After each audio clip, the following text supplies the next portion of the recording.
हरे कृष्णा। आप सभी भक्तों का श्री सखी ग्रुप है ना, श्री सखी। तो हार्दिक स्वागत है। तो आपने तो पहले स्वरूप बांट दिया सबको। ठीक है। तो एक्चुअली मैंने ये सोचा था क्योंकि फर्स्ट श्लोक का थोड़ा बड़ा है। अ, तो हम आज सिर्फ प्रथम पे ही चर्चा करेंगे। मतलब टोटल 4 सेशंस है ना, 2 श्लोक ईच क्लास के हिसाब से। तो हम 4 सेशंस में 8 कवर कर लेंगे। आज हम प्रथम पे ही करेंगे क्योंकि बड़ा है थोड़ा। इसलिए बाकी जैसे भगवान की इच्छा, एक एक भी पूरा हो जाए तो परम विजय थे श्री कृष्ण संगीतम। अगर एक भी पूरा हो जाए तो वो आई थिंक हमारी हार हो गई कि हमने पूरा कर दिया। ठीक है। ओम ज्ञानतिमिरान्धस्य ज्ञानाञ्जनशलाकया चक्षुरुन्मिलितं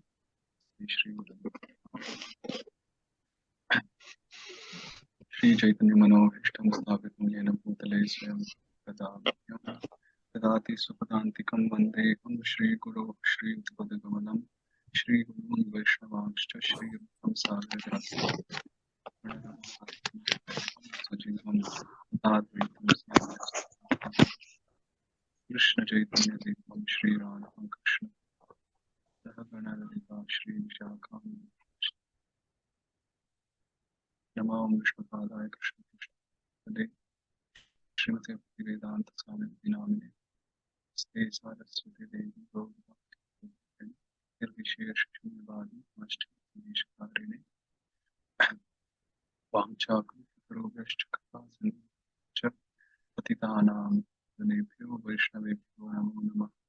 जय श्री कृष्ण चैतन्य प्रभु नित्यानंद श्री अद्वैत श्रीवासादि गौर हरे कृष्ण कृष्ण कृष्ण हरे राम राम राम हरे।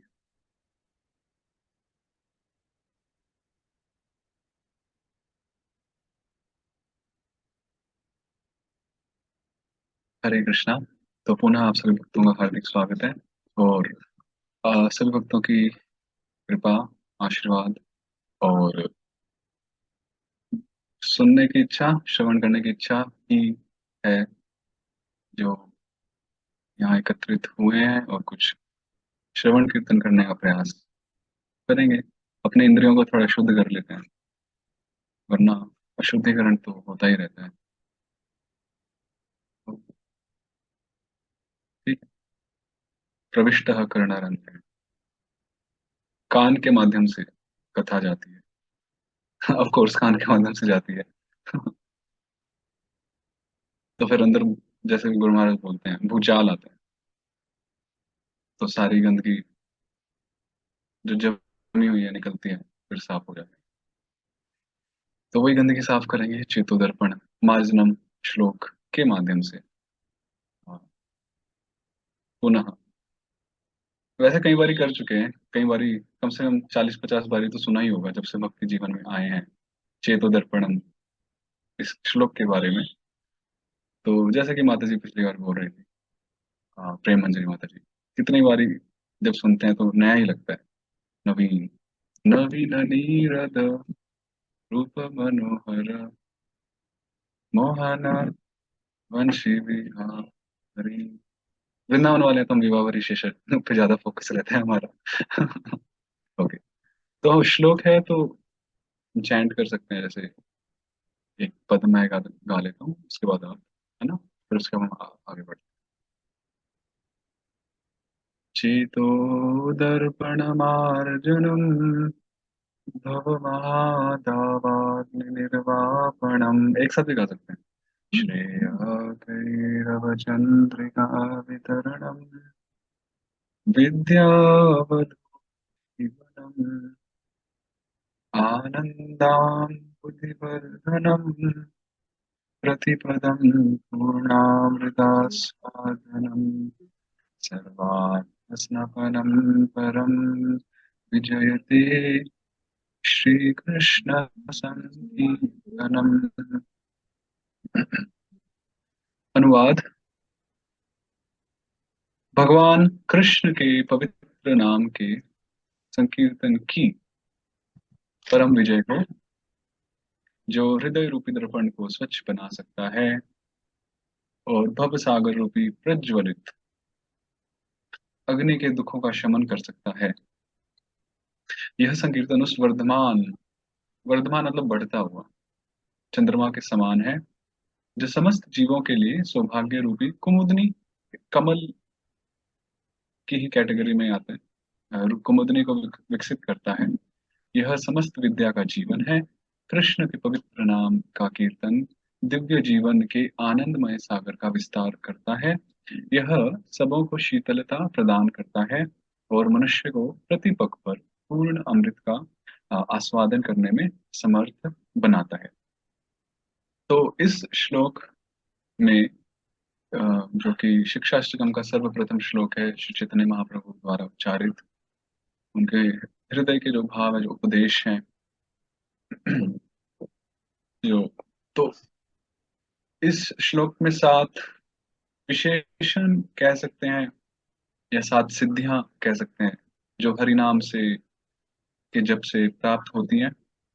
तो वैसे तो अनंत सिद्धियां हैं हरिनाम को जपने से, संकीर्तन में भाग लेने से, संकीर्तन करने से, परंतु 7 मुख्य सिद्धियां प्राप्त होती हैं, अ, वर्तमान होती हैं जब हम हरिनाम का आश्रय लेते हैं, अ, उसका जप अथवा संकीर्तन करके। तो अभी हम आगे बढ़ेंगे। श्रील भक्ति विनोद ठाकुर जी और भक्ति सिद्धांत प्रभुपाद जी ने जो टीका लिखी है, तो काफी विस्तार से टीका लिखी है, और क्योंकि ये पहली टीका है तो इसमें एक स्टाइल होता है आचार्यों का कि टीकाओं के शुरू में वो मंगलाचरण नाम या एक इंट्रोडक्शन भी देते हैं, चाहे वो कोई भी टीका वो लिखते हैं। तो इस श्लोक की जो टीका है वो काफी विस्तृत है, विशेष रूप से भक्तिनोद ठाकुर जी की, क्योंकि सिर्फ सिर्फ श्लोक के ऊपर ही नहीं, उन्होंने जो इंट्रो दी है पूरे शिक्षाष्टकम पे वो भी इसमें सम्मिलित है। तो मेरी तो इच्छा थी कि हम संस्कृत पूरा पूरा पढ़ें फिर उस पर चर्चा करें, पर इतना संभव नहीं है, अगेन समय। तो कुछ हाइलाइट्स किए हैं हमने, और इतना आई थिंक पीपीटीज वगैरह में पॉसिबल नहीं होता। तो जो हाईलाइटेड किया है, जो मुख्य मुख्य हैं, हम उन पर चर्चा करेंगे। तो कुछ 2-3 अमृत की बूंदें हमें प्राप्त हों, ऐसी अपेक्षा है, और मिलेंगी ही, मिलेंगी क्यों नहीं। ठीक है। तो भक्ति विनोद ठाकुर जी सीधा चेतोदर्पणम पर नहीं आते हैं, वो पहले भूमिका स्थापित करते हैं। अ, भक्ति किस प्रकार से सर्वश्रेष्ठ साधन है, सबसे पहले वो इस तत्व को निरूपित करते हैं, इस तत्व को संपादित करते हैं कि एस्टैब्लिशेस। तो श्रीमद् भागवतम से एक श्लोक कोट करते हैं जो यहाँ आपके सामने है, भगवान ब्रह्म कार्त स्नेन इत्यादि, कि ब्रह्मा जी ने स्वयं अपने अनुभव से ये कहा कि भक्ति ही सर्वश्रेष्ठ साधन है, भक्ति ही परमार्थ है, जैसे प्रेमा पुमर्थो महान कहा गया है। तो भक्त ही परमार्थ प्रदत्तम जो हाईलाइटेड है, तो स्क्रीन पे भी थोड़ा ध्यान रखिएगा। तो भक्त ही परमार्थ प्रदत्तम, परम मतलब श्रेष्ठ, सर्वश्रेष्ठ, अर्थ मतलब, आप अनम्यूट भी रख सकते हैं, अर्थ मतलब प्रयोजन, अर्थ मतलब कुछ लाभदायी वस्तु, है ना। तो जो परम सर्वश्रेष्ठ लाभदायी वस्तु को जो देने के योग्य है, वो है भक्ति। हम मुक्ति के लिए परमार्थ प्रदत्वम शब्द का प्रयोग नहीं कर सकते, हम भुक्ति के लिए तो कर ही नहीं सकते हैं। हम भुक्ति के लिए हम कह सकते हैं निम्नार्थ प्रदत्वम, वो निम्न अर्थ को प्रदान करते हैं, तुच्छ। पर अगर हम कहें परम अर्थ, सर्वश्रेष्ठ लाभदायी वस्तु, तो वो सिर्फ और सिर्फ भक्ति ही प्रदान कर सकती हैं। और वो वस्तु क्या है, परमार्थ प्रदत्तम, परमार्थ क्या है, श्री कृष्ण प्रेम। तो श्री कृष्ण प्रेम जो परमार्थ है, वो सिर्फ और सिर्फ, क्या लिखा है, केवलम भक्ति, विशेषण दिया है केवलम भक्ति, सिर्फ और सिर्फ भक्ति से प्राप्त हो सकता है, न अन्येषाम कर्म ज्ञान आदि नाम, अन्य कर्म ज्ञान आदि साधनों से वो परमार्थ हमें नहीं प्राप्त हो सकता है। तो इस परमार्थ को प्राप्त करने की जो विधि है, जो भक्ति है, तो उसका एग्जीक्यूशन कैसे होता है, हम उस भक्ति जगत में प्रवेश कैसे करते हैं। हम सब जो आए हैं जो भक्ति जगत में, परमार्थ जगत में, तो भक्तिनाथ ठाकुर जी कहते हैं कि दो तरह से जीव आत्मा जो व्यक्ति है वो जुड़ते हैं। वैसे तो भगवत गीता में भगवान ने बोला चतुर्विधा भजन्ते माम, वो है, उसी को विस्तार करके बताइए या उसी का एक अंग बताइए। तो भक्तिनाथ ठाकुर जी कहते हैं दो तरह के लोग जो जुड़ते हैं। एक तो वो है जो शास्त्रों की वाणी में, शास्त्रों के शब्दों में विश्वास रखते हैं, श्रद्धा रखते हैं कि शास्त्रों में कहा गया है कि श्री कृष्ण की पूजा करनी चाहिए, श्री कृष्ण ही आराधनीय है, वो पूजा के योग्य हैं। तो हमने शास्त्रों के वचनों को सुना सत्संग में, और हमने भगवान में श्रद्धा रखी, और हम भगवान की अर्चना पूजा में, भगवान की भक्ति में संलग्न हो गए। This is number one. और सेकंड है भगवत लीला माधुर्य लोकमयी। जब हम नेचुरली, स्वाभाविक तौर पर हमारा हृदय शुद्ध है, और हमारा स्वाभाविक तौर पे भगवान की लीलाओं के प्रति एक आकर्षण है। कुछ कुछ जीव होते हैं, कुछ कुछ ऐसे मनुष्य लोग होते हैं जिनका नेचुरली भगवान की लीलाओं में एक आकर्षण होता है। ब्रजवासी इसलिए तो फेमस होते हैं, ब्रजवासियों के कि हम क्यों आदर करते हैं उनको अलग से साधन नहीं करना पड़ता है। वो उनका नेचुरली भगवान की जो लीलाएं हैं, माधुर्यमय लीलाएं, उनके प्रति लोभ है। लोभ, ये लोभ शब्द बड़ा इंटरेस्टिंग है।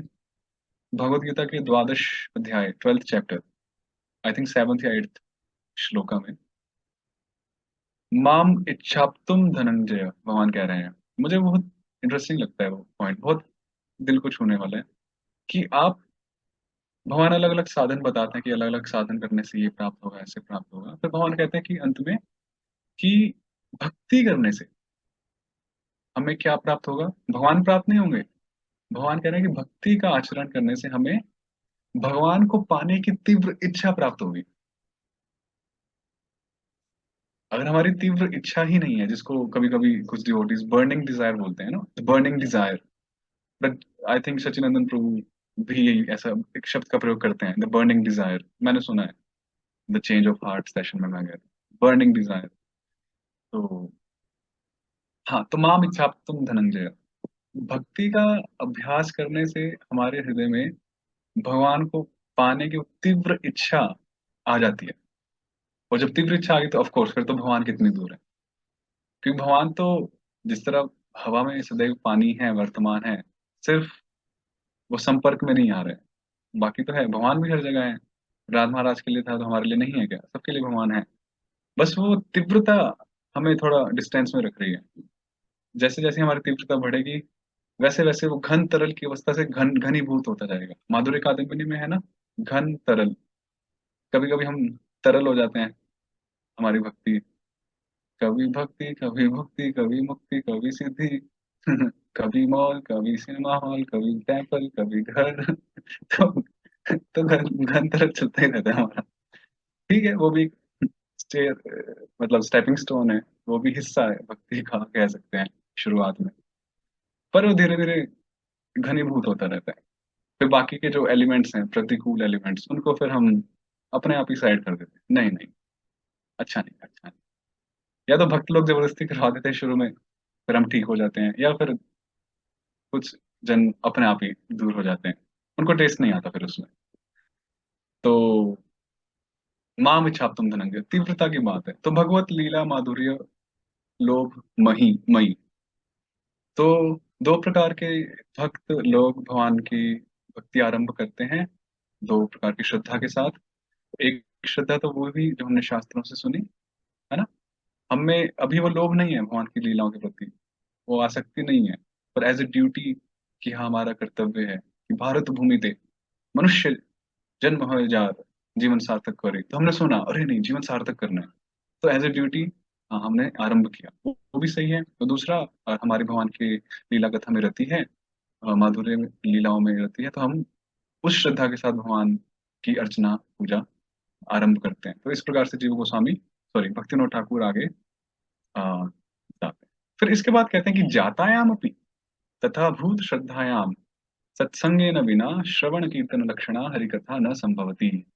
अभी आपकी वो श्रद्धा हो गई, हाँ किसी भी प्रकार से, पर जब तक सत्संग संभव नहीं होगा, जब तक आप सत्संग में भाग नहीं लेंगे, तब तक, और सत्संग में हम श्रवण और कीर्तन नहीं करेंगे, तब तक हरि कथा न संभवती, तब तक वास्तविकता में हमारा जो साधन है वो अग्रसर नहीं होगा। क्योंकि श्रद्धा इज लाइक हमने गाड़ी ऑन कर दी, है ना, अभी गाड़ी ऑन हो गई, इंजन स्टार्ट है, we are ready to go. We are ready to go doesn't mean we are moving, हम रेडी टू गो हैं। आप अपने अपने गाड़ी का इंजन चालू कर दिया, इवन लेट से आपने एक्सीलरेटर भी दबा दिया, पर वो गाड़ी मूव नहीं हो रही अभी। तो श्रद्धा इज लाइक हमने चालू कर दिया इंजन, पर अभी गाड़ी मूव नहीं हो रही है, वो गाड़ी मूव होती है हाँ सत्संग से। सत्संग, क्योंकि सत्संग में क्या आंदोलन होता है, मूवमेंट होता है, क्योंकि सत्संग में साधु हमें बोलते हैं ऐसा करो वैसा ना करो। तो ये जो डूज और डोंट्स, नियम और नियम जब जब जीवन में आ जाते हैं तभी तो मूवमेंट चालू होता है ना हमारा जीवन का। वरना श्रद्धा, जैसे मान लीजिए कई लोग ऐसे होते हैं जो भगवान में श्रद्धा करते हैं, परंतु वो कोई नियम का पालन नहीं करते हैं, इसलिए उनके इंजन तो ऑन है पर वो वहीं खड़े हुए हैं। ऐसे बहुत जने होते हैं। और आप जब प्रचार करते हैं, कहीं ऐसे लोगों से मिलते हैं, तो आपको भी दिखता है कि श्रद्धा तो है पर ये ना, ये भक्ति कर सकता है पर कर नहीं रहा, लगता है ना, ऐसे कई जनों से मिलते हैं तो ये बिल्कुल सही कैंडिडेट है। तो उनका इंजन स्टार्ट है, श्रद्धा है, जैसे कई सारी माताओं में होता है, कई सारे जेंट्स वगैरह में भी होता है। पर जब वो सत्संग में आ जाते हैं, लट से किसी भक्ति वृक्ष से जुड़ गए, मंदिर से, सेंटर से, फिर वो सुनना चालू करते हैं, श्रवण कीर्तन करते हैं, तब फिर वो डूज और डोंट्स शुरू करते हैं कि हमें ऐसा करना चाहिए, हमें ऐसा नहीं करना चाहिए। इस तरह से वो आगे बढ़ते हैं।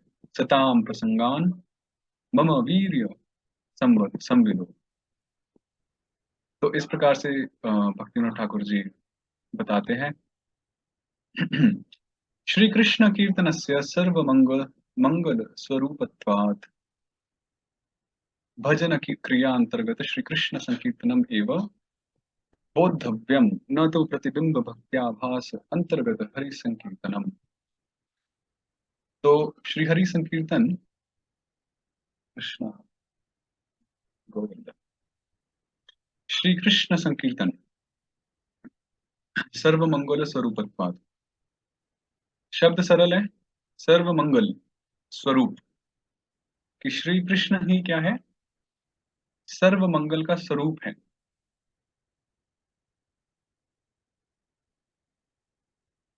समझ में आ रहा होगा, तो सिंपल है, सर्व मंगल स्वरूप, मूर्तिमान, सर्व मंगल है। इसलिए तो बोलते हैं जिसने हरि नाम एक बार कर लिया तो यमदूत नहीं आते हैं वहां पे। ऐ- ऐसी अ, शिक्षाएं, ऐसे श्लोक, टीचिंग्स भागवतम में है। तो भजन क्रिया अंतर्गत श्री कृष्ण संकीर्तनम एवं बोधव्यम। अभी इस श्लोक में भक्तिनाथ ठाकुर जी बोल रहे हैं कि हालांकि भक्ति के कई अंग हैं, भक्ति साधन के, जिनमें से 9 प्रमुख हैं, श्रवण कीर्तन स्मरण वंदन इत्यादि, उसमें भी इस श्लोक में जब भजन क्रिया की बात आती है, क्योंकि हमने श्रद्धा से आरंभ किया, श्रद्धा से फिर हमने साधु संग की चर्चा की कि श्रद्धा आपका इंजन है, आपने इंजन ऑन कर दिया, पर जो हमारी गति होती है वो आरंभ होती है जब हम सत्संग में भाग लेते हैं। तो हमने जब सत्संग में भाग लिया, तो इट्स लाइक हम हमारी गति शुरू हो गई है। और जब गति शुरू होती है तो हम फिर क्या करते हैं, फिर हम भजन करते हैं। तो भजन में हालांकि कई सारे साधन हैं, कई सारे अंग हैं, पर भक्तिनाथ ठाकुर जी कहते हैं कि इस श्लोक के माध्यम से ये दर्शाया गया है कि श्री कृष्ण संकीर्तनम एव, सर्व प्रमुख श्री कृष्ण संकीर्तन ही है जो सभी भजन में, सभी साधनों में सर्वश्रेष्ठ साधन है। हाँ, हम प्रवचनों में सुनते हैं कि हर भजन क्रिया का एक आचार्य है जिन्होंने उस भजन क्रिया को आचरण करके सिद्धि प्राप्त की। सच है, उसमें कोई मिथ्या नहीं है, क्योंकि जिस भजन क्रिया में रस आ जाए और उसी में हम पूर्ण रूप से मन लगाएं और उसको हम करें, तो सिद्धि अवश्य प्राप्त होती है। परंतु कलयुग में श्री कृष्ण संकीर्तन पर अ, सबसे ज्यादा फोकस दिया गया है, कई सारे कारणों के चलते। और जैसे सबसे बड़ा कारण है कि श्री कृष्ण संकीर्तन में हमें किसी व्यक्ति किसी वस्तु, किसी भी चीज की अपेक्षा नहीं है। जैसे श्रवण करने में भी आपको एक योग्य वक्ता की अपेक्षा रहती है, कि क्वालिफाइड वक्ता, क्वालिफाइड डिवोटी होना चाहिए, है ना, जिनसे हम श्रवण करें। तो सभी साधनों में कुछ ना कुछ अपेक्षा रहती है, पर संकीर्तन में अपेक्षा नहीं रहती है। संकीर्तन में आप हैं, आपकी जीवा है। और अगर कोई कहे कि नहीं नहीं हम तो गूंगे हैं, कोई दिक्कत नहीं है मानसिक रूप से। उसमें श्री कृष्ण संकीर्तन के एग्जीक्यूशन में कोई अपेक्षा नहीं है। तो तो ये सबसे बड़ा कंसेशन है हमारे लिए कि कोई अपेक्षा नहीं है। तो इसलिए श्री कृष्ण संकीर्तनम पर सबसे ज्यादा एम्फोसिस किया गया है कि ये सबसे ज्यादा पावरफुल मेडिसिन है। अन्य अन्य मेडिसिन भी हैं, पर सबसे ज्यादा जो पावरफुल मेडिसिन है वो है श्री कृष्ण संकीर्तन। चेतो दर्पण मार्जनम, जब बात आती है हृदय की शुद्धि, हम सब जानते हैं कि ये जो पूरा संसार है, आई थिंक भक्ति सिद्धांत सरस्वती प्रभुपाद जी लिखते हैं कि इस संसार का सबसे जो मुख्य कारण है इसकी सृष्टि होने का, वो ये है कि हम सभी जीवों का हृदय शुद्धिकरण हो सके और हम अंततः हम भगवान के धाम जा सके, भगवान की लीलाओं में प्रविष्ट हो सके। आप सबने सुना है, हमने सबने सुना हुआ है। तो the ultimate purpose of the whole creation of the whole world, सभी पूरे संपूर्ण विश्व का, जगत का, सृष्टि का, भगवान ने जितनी बड़ी सृष्टि रचाई है, यही है कि हम सबके हृदय का शुद्धिकरण हो सके। ये सबसे मूल एक फाउंडेशनल बात है। अब उसके ऊपर, क्योंकि हर एक जीव अलग है, इंडिविजुअल है, और हर एक जीव अपने अस्तित्व के अलग अलग स्तर पर स्थित है। आप समझ रहे हैं? कोई कोई 20% मलिन है, तो कोई 40% मलिन है। मलिन है मतलब दूषित है, माया से प्रभावित है इत्यादि। कोई 80% मलिन है तो कोई 100% मलिन है। तो हर जीवात्मा जो कि इस संसार में आई है, जो मलिन होकर जिस पे आवरण लगा हुआ है, सबके लिए अलग अलग साधन बताए हैं शास्त्रों में।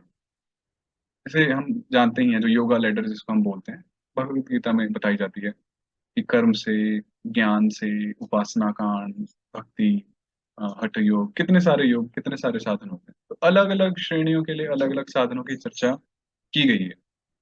पर सबका अल्टीमेट पर्पस तो यही है ना, चित्त शुद्धि। अल्टीमेट पर्पस सभी का यही है, चेतो दर्पण मार्जन। ऐसा नहीं है कि उनका पर्पस कुछ और है। अभी कोई और अन्य तरीके से बताए वो एक अलग बात है, पर शास्त्रों के अनुसार सभी पर्पसेस का, सभी प्रक्रियाओं का जो पर्पस है वो यही है, चेतो दर्पण मार्जनम। कि किस प्रकार से जीवात्मा का अधिकार बढ़े, है ना। अधिकार बोलते हैं ना कि अभी हमारा अधिकार वहां, अभी हमारा अधिकार शायद से कनिष्ठ अधिकारी का है, हम मध्यम अधिकारी के अधिकार पर नहीं आए। तो हम जब भजन करते हैं तो हमारा अधिकार बढ़ता है। और अधिकार कैसे बढ़ता है? जब हमारे हृदय की शुद्धिकरण होता है, चित्त शुद्धि होती है, चेतो दर्पण मार्जनम होता है, तो हमारा अधिकार बढ़ा, है ना। फिर हम मध्यम अवस्था पे आते हैं और अधिकार बढ़ा, पूर्ण रूप से बढ़ा, तो हम उत्तम अवस्था, उत्तम अधिकारी बन जाते हैं। इसलिए अधिकारी शब्द का भी प्रयोग किया है, उत्तम अधिकारी, मध्यम अधिकारी, कनिष्ठ अधिकारी। सब किस पर आधारित है? चेतो दर्पण मार्जनम। तो सभी प्रक्रियाएं इसी कारण से हैं कि चेतो दर्पण मार्जनम। पर जो परम साधन है, सर्व मंगल स्वरूप साधन है, जो परमार्थ प्रदत्वम, परमार्थ को प्रदान कर सकता है, वो श्री कृष्ण संकीर्तनम एव अत्र बोद्धव्यम, श्री कृष्ण संकीर्तनम ही है। इसलिए एक जो वैष्णव होता है वो हमेशा अन्य साधनों का सम्मान करता है, और जो जीव उसमें संलग्न है उनको भी, उनका भी सम्मान करता है। क्योंकि वो जानता है, भक्तिनाथ ठाकुर जी लिखते हैं, वो जानता है कि वो जीव अपने श्रद्धा और अपने अधिकार के अनुसार उस साधन में लगा हुआ है, और उससे उसका शुद्धिकरण होगा। तो वो सम्मान करता है, वो निरादर नहीं करता है, क्योंकि सभी साधन भगवान ने ही तो बनाए हैं। सभी साधन वेद शास्त्रों से ही आए हैं। तो इसलिए सर्व मंगल स्वरूपत्वात् श्री हरि नाम सर्व मंगल स्वरूप है। इस न तो प्रतिबिंब भक्त्याभास अंतर्गत हरि संकीर्तनम, पर यहाँ पर भक्तिनाथ ठाकुर सतर्क कर रहे हैं कि जब हम बोल रहे हैं कि भजन क्रिया के अंतर्गत हरिनाम संकीर्तन ही सर्वश्रेष्ठ साधन है, तो इसका अर्थ ये नहीं है कि वो हरिनाम संकीर्तन का सिर्फ आभास मात्र हो या प्रतिबिंब मात्र हो। भक्ति रसामृत सिंधु में भक्त्याभास और भक्ति प्रतिबिंब, आभास और प्रतिबिंब, इन पर विस्तारित चर्चा की गई है। अ, हम सब कुछ हद तक जानते हैं उस विषय को। तो बेसिकली एक सरल शब्दों में, वो शुद्ध रूप से हम हरिनाम नहीं कर रहे हैं, उसमें कुछ ना कुछ मिश्रण है। इच्छाओं का मिश्रण बोल सकते हैं, या हम उसको अपराध से युक्त है इत्यादि। वो वाले भजन क्रिया की बात नहीं है। जब हम बोल रहे हैं कि भजन क्रिया, श्रद्धा साधु संग भजन क्रिया, तो उस भजन क्रिया में सर्वश्रेष्ठ साधन हरि नाम की जो बात है वो है, जो निर्मल, पूर्ण रूप से जो शुद्ध जो हरि नाम है, उसकी बात की गई है। उससे हम प्रगति करेंगे वास्तविक। यहाँ पर ऐसे भक्तिम ठाकुर समझाते हैं। फिर उसके बाद भक्तिम ठाकुर जी समझा रहे हैं कि इस शिक्षा अष्टकम के माध्यम से श्री चैतन्य महाप्रभु हमें संबंध, अभिधेय और प्रयोजन, शिक्षाश्रम के माध्यम से हमें समझाया गया है कि भगवान से हमारा संबंध क्या है, हमारी वास्तविक स्थिति क्या है, अस्तित्व क्या है, हमारा अभिधेय क्या है, और उस अभिधेय से हमें जो प्राप्त होता है, जो प्रयोजन है, वो क्या है। तो इन शॉर्ट, संबंध प्रथम श्लोक से ही हम समझ पा रहे हैं, जैसा कि हम आगे भी सुनेंगे। हम अणु स्वरूप हैं, भगवान विभू स्वरूप हैं।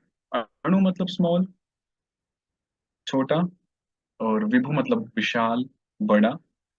तो अणु स्वरूप होने के कारण, भगवान की आ, शक्ति होने के कारण, पराशक्ति होने के कारण, तटस्था शक्ति होने के कारण हम भगवान के अंश हैं, भगवान के दास हैं। यही हमारा स्वरूप है। ऐसा हम जब जानते हैं, जब चेतो दर्पण मार्जनम के माध्यम से, क्योंकि जब दिल हृदय शुद्धिकरण होगा, तो हमें अपना असली चेहरा ही तो दिखाई देगा। और वो असली चेहरा यही है कि हम भगवान के दास हैं। ऑफ कोर्स, अभी वो एक अलग लेवल की बात आ जाती है कि उसके बाद हमारा भगवान से क्या संबंध है, हमारा क्या स्वरूप है, वो एक अलग, उसके और ऊपर का विषय है। पर जो एक एक क्या बोलेंगे, बेस लाइन जो है, वो तो ये है कि हम सब भगवान के अंश हैं, भगवान के दास हैं। क्योंकि जो दासत्व है वो तो हर रस में रहता है। चाहे आप दास्य रस में हो, अ, सख्य में हो, अ, वात्सल्य में हो, या माधुर्य रस के भक्त हो, कोई भक्त हो, दासत्व की भावना, कि भगवान की सेवा करने की भावना, वो तो सभी रसों में रहती है। ऐसा तो नहीं है कि कोई माधुर्य भाव में आ गया तब उसकी इच्छा कि नहीं मैं भगवान से सेवा कर रहा हूँ। हाँ, लीला के अंतर्गत होता है, पर आंतरिक भाव यही रहता है कि हम कैसे भगवान की सेवा कर रहे हैं, कैसे हम कृष्ण को अधिक से अधिक प्रसन्न करें। तो इसलिए जो बेसलाइन है वो यही है कि हम सब भगवान के अंश हैं, भगवान के दास हैं। तो जब हृदय का शुद्धिकरण हो जाता है, चेतो दर्पण मार्जनम होता है धीरे धीरे और हो जाता है, तब हमें पता चलता है। जैसे I think Jananivas Prabhu ji, Pankajanghri Prabhu, either either of them, उनमें से एक भक्त जो मायापुर में रूपा जी के शिष्य हैं, हम सुना होगा हम सभी ने नाम उनका। तो वो एक प्रवचन में बता रहे थे कई साल पहले कि उनको 20-25 साल लग गए ये समझने में, मानने में नहीं। सुन तो हम लेते हैं, पर उसको आत्मसात करना, उनको ये 20 से 25 साल लग गए इस बात को आत्मसात करने के लिए कि वो एक आत्मा है। आई मीन आप समझ पा रहे हैं कि हम सुन लेते हैं, श्रवण करते हैं, अच्छी बात है, पर जैसे जैसे हम साधना करते हैं वैसे वैसे हम उसको और डाइजेस्ट कर पाते हैं, एसिमुलेट कर पाते हैं, उसका आत्मसात कर पाते हैं। तो उन्होंने ऐसा बोला कि 20-25 साल लगे ऐसा समझने में कि वो एक आत्मा स्वरूप है। तो कोई बड़ी बात नहीं है, क्योंकि देखा जाए तो गंदगी तो हमने कितने millions and billions of years में इकट्ठी की हुई है, जन्मों में इकट्ठी की है। और हम सोचें, और फिर उसको पूरा साफ करना, तो प्रोसेस है, समय तो लगता ही है। जैसे कुकिंग आप में से ज्यादातर भक्त करते ही हैं, कुकिंग में कितना पेशेंस चाहिए होता है। आई मीन मुझे कभी कभी घर वाले बोलते हैं कुछ बनाया करो भगवान के लिए, तो मेरे अंदर एक्चुअली पेशेंस नहीं है कुकिंग को करने का, क्योंकि उसको पकाओ, जैसे लेट से ग्रेवी आप बना रहे हैं, कुछ टमाटर डाले, पका रहे हैं, समय जाता है। तो मैं सोचता हूँ पक क्यों नहीं रही। पर जो माताएं होती है उनका इस बात में काफी अच्छा पेशेंस होता है, धैर्य होता है, लगे रहते हैं। जैसे गाजर का हलवा बनता है कितना समय जाता है, कढ़ी बनती है कितना समय जाता है, उसको पकाना होता है। तो धैर्य की बात है। तो इसलिए धैर्य भी बोला है उपदेशामृत में। क्या श्लोक है?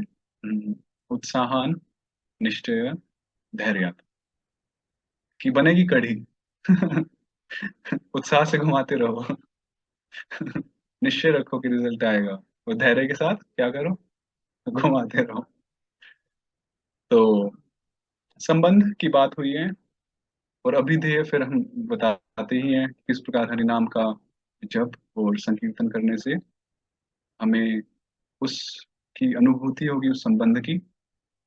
और फिर प्रयोजन, वो संबंध हमें ज्ञात हो जाता है, और फिर हम अपनी परम अवस्था में भगवान के साथ अपना वो संबंध अनुभव करते हैं। जैसे महाप्रभु अष्टम श्लोक में वो अनुभव कर रहे हैं श्रीमती राधा रानी जी के भाव में। आश्लिष्य वा पादरताम विनष्टुमाम। वरना आप देखिए, प्रथम श्लोक की जो एक कैटेगरी है, जो एक लेवल है, और जो अष्टम श्लोक का जो एक लेवल है, ऑफ कोर्स उसमें हमें ऊपर नीचे नहीं करना चाहिए, सब दिव्य है, पर एक आध्यात्मिक दृष्टिकोण से देखें, काफी अंतर है। क्योंकि यहाँ पर महाप्रभु बिल्कुल बेसिक से स्टार्ट कर रहे हैं एक प्रकार से, और अष्टम श्लोक श्लोक में महाप्रभु बिल्कुल उच्चतम अवस्था की बात कर रहे हैं। तो वहां पर प्रयोजन की सिद्धि होती है, हमें अनुभव होता है, जैसे कि महाप्रभु को स्वयं हुआ। और आप सोचिए, जब महाप्रभु रामानंद राय और स्वरूप दामोदर को बता रहे होंगे, तो उनकी अश्रुओं में धारा होंगी। अश्रु मतलब आंखों में अश्रु धारा होगी, सॉरी। अश्रुओं की धारा बह रही होगी। और किस प्रकार रामानंद राय स्वरूप दामोदर जी को बता रहे होंगे आश्लिष सेवा। क्योंकि महाप्रभु तो सिर्फ ऐसे श्लोक याद करके नहीं बोल रहे थे ना, वो तो उनके अंतर मन के भाव थे, हृदय के भाव थे, जो वास्तविकता थी। तो वो उसको बता रहे हैं कि हे कृष्ण, कैसे भी रखो, मारो, रोंदो, कुछ भी करो, हम आपके ही हैं, आपके अलावा हमारा कोई नहीं है। तो तो इस प्रकार से संबंध, अभिधेय और प्रयोजन की चर्चा भी इस शिक्षाष्टकम के माध्यम से हुई है। फिर भक्तिनाथ ठाकुर जी आगे बढ़ते हैं, फिर वो बताते हैं कि किस प्रकार से भगवान की जो पराशक्ति है तीन विभागों में बटी हुई है। भक्तिनाथ ठाकुर जी एक्चुअली बहुत विस्तार से भूमिका बनाते हुए आते हैं, तो इसलिए थोड़ा सा समय जा रहा है। तो तीन प्रकार की शक्ति हम सब जानते ही हैं: अंतरंगा शक्ति, बहिरंगा शक्ति और तटस्था शक्ति। अंतरंगा शक्ति, तो बहिरंगा शक्ति माया स्वरूप है, जिनके माध्यम से इस सृष्टि का सृजन इत्यादि होता है। और जो माया, हम तटस्थ शक्ति के जो जीव स्वरूप हैं, हमें जो आच्छादित करते हैं, जो ढक लेते हैं। और अंतरंगा शक्ति भगवान की अचिंत्य अंतरंगा शक्ति है, अ, जिनके माध्यम से भगवान स्वयं को प्रकट करते हैं, कह सकते हैं, या अपनी शक्तियों के साथ विराजमान होते हैं, और अपने लीला अवतार, अपने वैकुंठ आदि वैभव अवतारों को प्रकट करते हैं। वो भगवान के अंतरंगा शक्ति के माध्यम से होता है। तो अभी तटस्थ शक्ति स्वभावात तस्य माया अभिभाव्यत्वम अपि संभवति। क्योंकि हम भगवान की तटस्थ शक्ति हैं, मध्यमा शक्ति हैं। तटस्थ मतलब मध्यमा, मंजली, बीच वाली। तो इसलिए ये संभव हो जाता है कि हम भगवान की माया शक्ति द्वारा आवृत हो जाते हैं, हम ढके जाते हैं। भगवान नहीं ढके जाते। कुछ जनों का, कुछ सिद्धांतिकों का मत ये होता है कि वास्तव में हम सभी ब्रह्म हैं, पर हमें माया ने ढक लिया, और जब हम साधन करके मुक्त होंगे तो हम दोबारा ब्रह्म बन जाएंगे। पर वैसा नहीं है।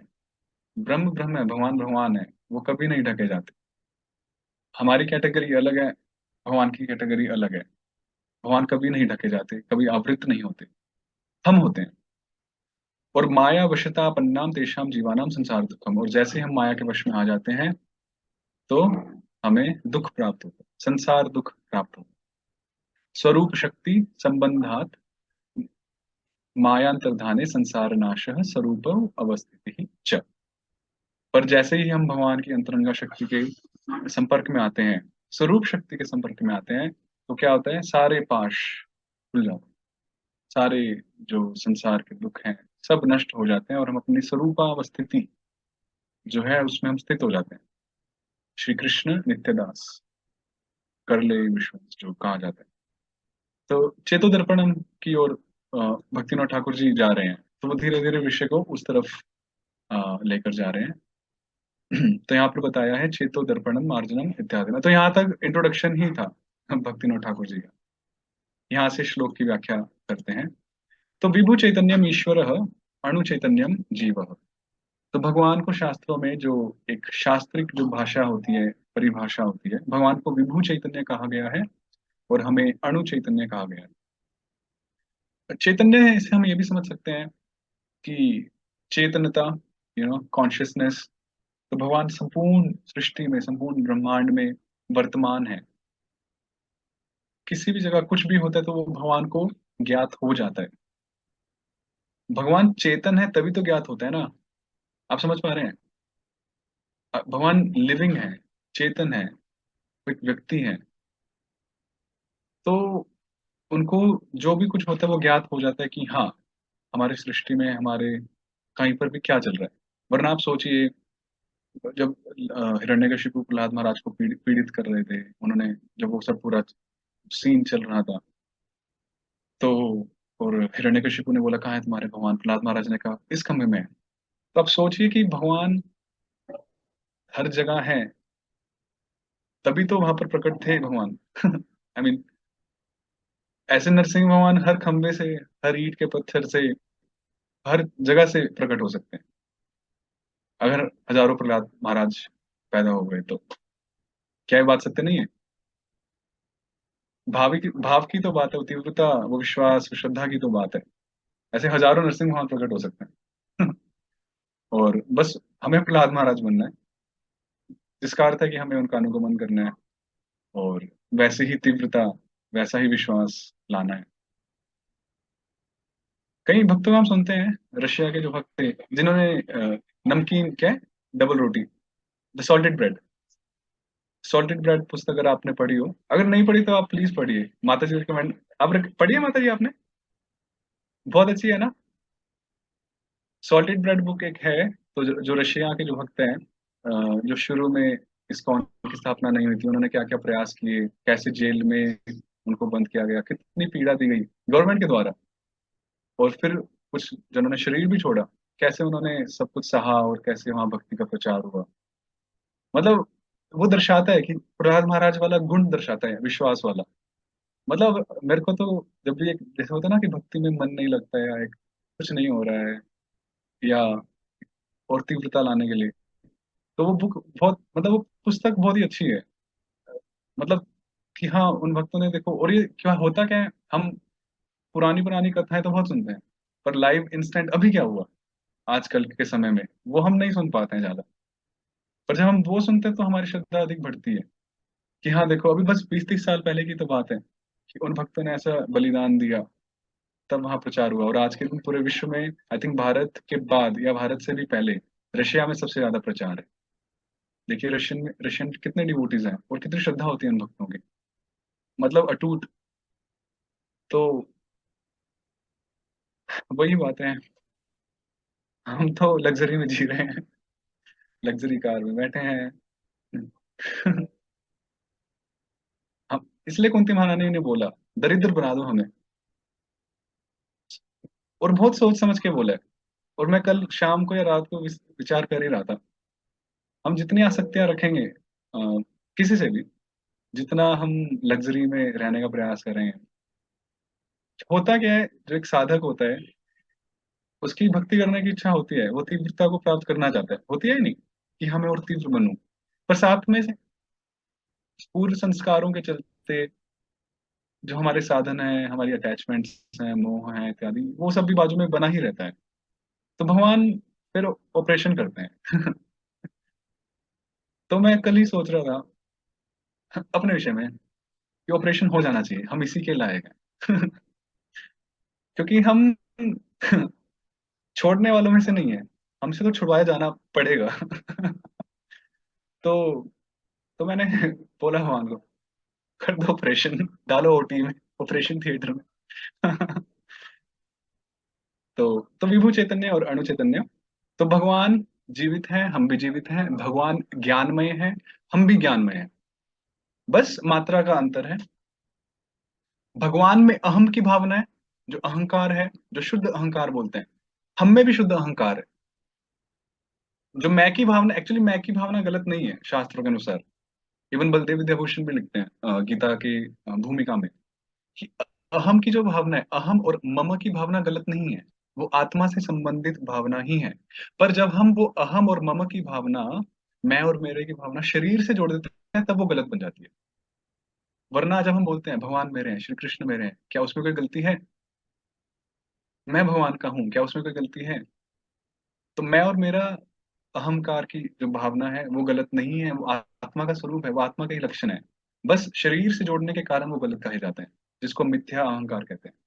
तो अहंकार होने के कारण, ज्ञान होने के कारण, सजीव होने के कारण भगवान विभु चैतन्य है और हम अणु चैतन्य हैं।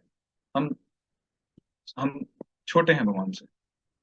और पर जब हम भगवान से विमुख हो जाते हैं, परेश वैमुख्यात बहिरंग भाव अब आविष्टत्वात् च, जब हम भगवान से विमुख होते हैं, तो देखिए इस संसार का एक नियम है, हम ऐसा कभी भी नहीं हो सकता कि हम किसी भी चीज में एब्जॉर्ब ना हो। अगर हम एक चीज में एब्जॉर्ब नहीं है तो हम दूसरे में होंगे, दूसरे में नहीं है तो तीसरे में होंगे, किसी ना किसी विषय में, किसी ना किसी चिंतन में, किसी ना किसी वस्तु में हम, हमारा जो आवेश होगा ही होगा। हर समय, प्रत्येक समय बिना आवेश के हम रह ही नहीं सकते। विषय तो कोई होगा ही, चाहे आध्यात्मिक या भौतिक। तो जब आध्यात्मिक विषय से हमारा आवेश निकल जाता है, तो हम भौतिक विषयों में हमारा आवेश हो जाता है। आवेश समझते होंगे, हमारा उसमें एब्जॉर्प्शन हो जाता है, उसी के बारे में हम चिंतन करते हैं, मनन करते हैं इत्यादि।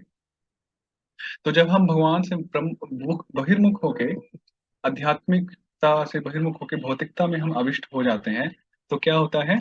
शुद्ध अहंकारगत शुद्ध चित्तस्य अविद्यामल दूषणम अपनी सूचितम।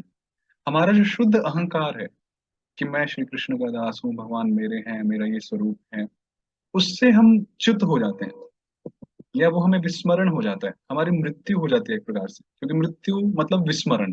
शास्त्रों के अनुसार पूर्व जन्म का विस्मरण होना ही तो मृत्यु है। वरना देखा जाए तो मृत्यु तो किसी की होती नहीं है। पूछिए कैसे? क्योंकि आत्मा तो नित्य है, और जो नित्य है उसकी तो मृत्यु हो ही नहीं सकती। तो आत्मा तो हमने साइड में टॉपिक किया, बचा जड़, ये शरीर। शरीर तो पहले ही जड़ है, वो तो पहले ही मृत है। तो जो ऑलरेडी जो मृत है वो दोबारा कैसे मरेगा? है नहीं। आत्मा का तो मरने का प्रश्न ही नहीं है, और जो पहले से मरा हुआ है, जो जड़ वस्तु है, वो मर नहीं सकती। एक जो मरी हुई वस्तु कैसे मर सकती है? तो मृत्यु इज ओनली विस्मरण। हम भूल गए, विस्मृति हो गई हमें अपने पूर्व जीवन की, सिर्फ वही अ, मृत्यु है। इसलिए दीक्षा के बाद भी हमारी मृत्यु हो जाती है, इस प्रकार से कि हमारा भौतिक अस्तित्व खत्म हो जाता है। और आइडियली हम सब भूल जाते हैं, हम हमें सब कुछ भूल जाना चाहिए दीक्षा से पहले तक का। तो इसलिए तो वो ट्वाइस बॉन्ड बोलते हैं ना, द्विज, कि पहले वाला जन्म हम भूल गए, वो मृत्यु हुई, खत्म हो गया भौतिकता, जो हमारी खत्म हो गई, अब हम परमार्थ में आ गए, तो हमारा अस्तित्व दूसरा है। इसलिए जो बहुत श्रेष्ठ साधक होते हैं, वो अपने पूर्व, इसलिए कई जो भक्त होते हैं अपने प्रवचनों में कैसे कहते हैं, पूर्व जीवन में हम गृहस्थ थे। सुना होगा आपने, बोलते हैं ना पूर्व जीवन में, तो पूर्व जीवन में हम गृहस्थ थे, पूर्व जीवन में हम ऐसे थे, पूर्व जीवन में ऐसे थे। तो कितना अच्छा शब्द है पूर्व जीवन में, और वास्तव में ऐसा ही है पूर्व जीवन। तो जब हम भगवान से दूर होते हैं, बहिरंगा शक्ति के टच में आते हैं, तो हमारा शुद्ध अहंकार मलिन हो जाता है, दूषित हो जाता है, और हमारा चित्त ढक जाता है। तो वो शुद्धता के स्थान पे मलिनता आ जाती है। एक भक्ति धीर दामोदर स्वामी महाराज जी हैं, तो वो बता रहे थे कि जो हमारा काम है, लस्ट, वो बहुत प्रबल है ना? सभी जो छह विकार हैं, काम, क्रोध, लोभ, मोह इत्यादि, सब में जो प्रबल है, सबसे प्रबल है काम, और काम ही वास्तव में बाकी पांचों का जड़ है। तो वो बता रहे थे कि काम इतना प्रबल क्यों है? क्योंकि हमारा भगवान से प्रेम प्रबल है। काम उस प्रेम की तो छाया स्वरूप है, या एक परवर्टेड रिफ्लेक्शन, जैसे प्रभुपाद जी बताते हैं। तो क्यों? विकृत प्रतिबिंब। हाँ, विकृत प्रतिबिंब। तो क्योंकि भगवान से हमारा प्रेम सबसे प्रबल है, और उसी की अ, विकृति हुई, तो वो काम स्वरूप में आ गया, और वो काम प्रबल है। तो काम प्रबल है, हमें तो खुश होना चाहिए, अरे काम प्रबल है, तो इसका मतलब मेरा प्रेम प्रबल है, बस वो स्वरूप उसका अभी दूसरा हो गया। तो बड़ी अच्छी बात लगी मुझे कि वास्तव में ये काम, जो प्रबल काम दर्शाता है कि भगवान के प्रति हमारा प्रेम कितना प्रबल है। तो मलिन हुआ, भगवान से दूर हुए, यहाँ पर आए। देवामृत महाराज, नाम सुना होगा आपने, इस्कॉन में एक सन्यासी हैं। तो वो एक अच्छा एग्जाम्पल दे रहे थे, मुझे बहुत अच्छा लगा कि ये एक सिर्फ एग्जाम्पल है, इस पे आप ज्यादा विस्तार में मत सोचिएगा कि गोलोक से कैसे हम यहाँ आते हैं। इस प्रकार से समझाने के लिए उन्होंने एक सिंपल एनालॉजी, एक एग्जाम्पल दिया था कि गोलोक में क्या होता है कि सभी भगवान की प्रसन्नता के लिए ही कार्य करते हैं, उनका जीवन ही भगवान की प्रसन्नता के लिए होता है कि कृष्ण खुशी रहें, कृष्ण सुख में रहें, कृष्ण ऐसे, कृष्ण है सब, कृष्ण कृष्ण कृष्ण। तो मान लीजिए अभी एक गोपी है गोलोक में, भगवान के धाम में, वो मटका लेके जा रही है पानी भरने के लिए, और कृष्ण कृष्ण कृष्ण सोच रही है, कृष्ण, मैं कृष्ण के लिए पानी लेके जा रही हूँ, कृष्ण को पानी पिलाऊंगी, सब कृष्ण कृष्ण का चिंतन चल रहा है। अपना तो, अपनी तो सुध है ही नहीं। और जैसे ही नदी में गई मटके में पानी भरने के लिए, वैसे उनको अपना सुंदर मुख दिखा, गोपी को अपना मुख दिखा। और जब अपने उन्होंने अपना मुख देखा, तो सिर्फ क्षण मात्र के लिए वो कृष्ण से दूर होके अपने सुंदरता में आविष्ट हो गई, उनका आवेश अपनी सुंदरता में आ गया, या अपने बॉडी में आ गया, अपने प्रति आ गया, कृष्ण से हट गया। देवामित महाराज बोल रहे थे बस वही हमारा संसार है, वही हमारा संसार है। क्योंकि देखा जाए तो टाइम, समय जो है, जैसे जैसे ऊपर के लोग बढ़ते हैं तो समय वो अलग अलग होता जाता है ना। और गोलोक में तो समय का बाउंडेशन ही नहीं है। हम्म। जी माता जी। हमारा, उनका कम होता जाता है, हमारा अधिक होता जाता हाँ, है। तो वहां एक गोलोक क्षण में, यहाँ इतना लंबा। हाँ, गोलोक का एक क्षण या फ्रैक्शन, एक फ्रैक्शन। तो यहाँ हमारा ये ब्रह्मांड भ्रमित ही हो जाता है। तो मुझे सही बड़ा अच्छा बात। लगा, बहुत सही बहुत बात। सही, सटीक लगा मुझे कि बस उतना सा जो एब्जॉर्प्शन था खुद में। अरे फिर बाद में इनको एक झट से ऐसा स्मरण, अरे नहीं नहीं कृष्ण कृष्ण, बस फिर हमारा संसार खत्म, चेतो दर्पण मार्जनम हुआ, चलो वापस। फिर हम अपनी सेवा कंटिन्यू करते हैं। तो हम उस, अब अच्छा सही नहीं है? कितना ज्यादा सुंदर तरीके से महाराज ने समझाया। एक और एग्जांपल दिया था उन्होंने कि मान लीजिए भगवान भगवान है, भगवान के हाथ में कोई लड्डू या कोई रसगुल्ला गुलाब जामुन कुछ है, बोलो। तो भगवान खाने जा रहे हैं, सामने गोप ग्वाल खड़े हैं कोई, तो तो वो उनके मन में है कि हाँ कृष्ण खाएं, कृष्ण प्रसन्न हो, कृष्ण को स्वादिष्ट लगेगा, ऐसे ऐसे। तो जैसे कृष्ण खा रहे हैं, बस एक क्षण के लिए उनके मन में आ गया, काश मुझे मिल जाता। बस वही संसार है। तो बस वो भगवान को भूल कर अपने में आ जाना, वही हमारा संसार होता है। फिर वो दोबारा सोचते हैं, अरे नहीं नहीं, फिर वो संसार होता है, संसार में शुद्धिकरण होता है इत्यादि, ये तो दर्पण मार्जनम इत्यादि इत्यादि। फिर वो दोबारा वहां पर, अरे उसे टू बी कंटिन्यूड होता है ना, तो सेवा कंटिन्यू, अरे नहीं नहीं कृष्ण क्या है। वही भोक्ता हम, वही भोक्ता है, हम भोक्ता नहीं है। तो बड़ा अच्छा। श्रीमद श्रीमद भागवतम पढ़ते समय मुझे भी ये रियलाइजेशन हुई थी। तो मैं सोच रही थी, मान लीजिए हम लोग नालायक हैं या जो भी गलती की है, तो भगवान इतने इतने दिनों तक हमें कैसे छोड़ दिए। समझ रहे हैं? मेरा हमेशा ये प्रश्न होता है कि ठीक है हमने गलती की, हमारा डिस्ट्रैक्शन हो गया, लेकिन भगवान ने इतने दिनों तक हमको क्यों, मतलब इतना समय लगा, इतने हमारे जन्म निकल जा रहे हैं, ये हो रहा है।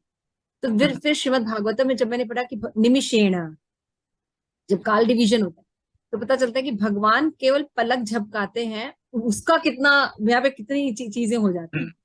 तो भगवान बस एक पलक झपका के हम वापस ले लेते हैं, लेकिन इतने में ही बहुत कुछ हो गया। इसीलिए गोपियां कहती हैं कि निमिषेण भी आपसे दुख बर्दाश्त नहीं है, विरह बर्दाश्त नहीं है। क्योंकि वो निमेश ही पूरा संसार हो जाता है। पूरा संसार हो गया हमारा। तो होता वहां पे एकदम फ्रैक्शन टाइम है, बिल्कुल ठीक कह रहे हैं। लेकिन हम लोग के लिए तो बहुत टाइम हो गया, ये ना, टाइम तो ड्यूरेशन के कारण। Time duration. तो इस प्रकार से हमारा हृदय शुद्ध होते हुए भी अशुद्धि से ढक जाता है, मलिन हो जाता है। और हमारा मन मलिन हो जाता है, तो फिर वो गंदा हो जाता है, चित्त विशुद्ध हो जाता है। इसलिए भक्ति साधन करने से, श्री कृष्ण संकीर्तन करने से, जप करने से क्या होता है, लादिनी सारवृत्ति भूता भक्तिर यदा प्रवर्तेत, तदा श्रवणांतरम श्री कृष्ण संकीर्तनम प्रादुर्भूय। कितना अच्छा शब्द है, सर्वाणी अविद्यामलानि दूरी करो। कि उसके बाद क्या होता है, जब हम साधना करते हैं तो श्री कृष्ण संकीर्तन हमारे हृदय में प्रकट होता है। भाई हम जब बोलते हैं कि श्री कृष्ण प्रकट होते हैं, तो क्या ये बोलना गलत है कि श्री कृष्ण संकीर्तन प्रकट होता है? बिल्कुल भी गलत नहीं है, वो भी उचित है। क्योंकि अभिन्नत्वात् नाम नामिनो, भगवान और भगवान के नाम में तो अंतर नहीं है, तो जब भगवान प्रकट हो सकते हैं तो भगवान का नाम भी तो प्रकट हो सकते हैं। हरे कृष्णा, हो गए भगवान प्रकट। भाई भगवान को तो जन्माष्टमी लगती होगी प्रकट होने में। वो भगवान जन्म कर्म च मे दिव्यम, मैं प्रकट होता हूँ। हमें तो हमारे आचार्यों ने लाइसेंस ही दे दिया, अब कभी भी प्रकट करो भगवान को। हरे कृष्णा। भगवान सिर्फ अकेले ही नहीं, अपनी संपूर्ण शक्तियों के साथ प्रकट हो जाते हैं, सिर्फ हरे कृष्ण बोलने मात्र से। आई मीन हमें भी नहीं पता कि हमारा क्या भाग्य है जब हम बोल देते हैं हरे कृष्णा। वो तो आचार्य बस ऐसे, हमारे आचार्य ऐसे हैं, गुरु वृंद। हम हैं अज्ञानी। और हमें दे दिया बहुत महान वैल्यू वाली वस्तु, मूल्यवान वस्तु, और हमें नहीं पता उसकी वैल्यू।